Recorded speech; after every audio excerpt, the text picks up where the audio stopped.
Missouri's House of Representatives just sent a bill to the Senate that would give victims of domestic abuse the opportunity for lifetime protection against their abusers. KOAM's Bronte Sorotsky tells us more about the importance this bill holds for survivors. For survivors of domestic abuse, speaking up about experiences can be hard enough. But in Missouri, most protection orders in the state only last about a year, with few lasting 2 years. Meaning, many seeking protection from their abusers must appear in court with them year after year. One Missouri lawmaker is looking to change this. Missouri State Representative Lane Roberts sponsored House Bill 744, which would modify the duration of certain protection orders. There's a process in this bill that allows for a hearing. The hearing requires findings of fact by the judge.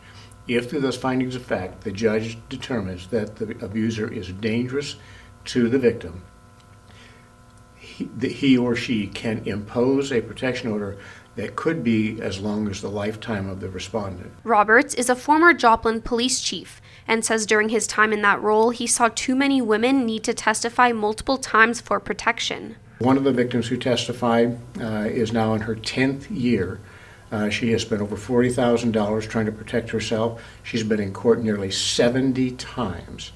Nobody should have to do that. Susan Hickam, executive director of Lafayette House, says stalking often occurs in situations of domestic abuse. This bill would help law enforcement have greater involvement. We do know about anyone who is leaving a domestic violence situation is stalking will occur for at minimum 2 years. So when you are looking at an order of protection that ends after 1 year, a lot of victims of domestic violence are having to follow that yearly.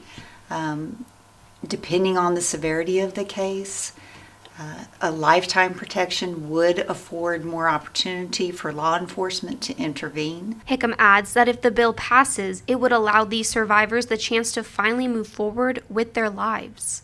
In Joplin, Bronte Sorotsky, KOAM News. Anyone who's a victim of domestic abuse can call Lafayette's House hotline for help. You can find that number to the Lafayette House in this story on our website, KOAMnewsnow.com.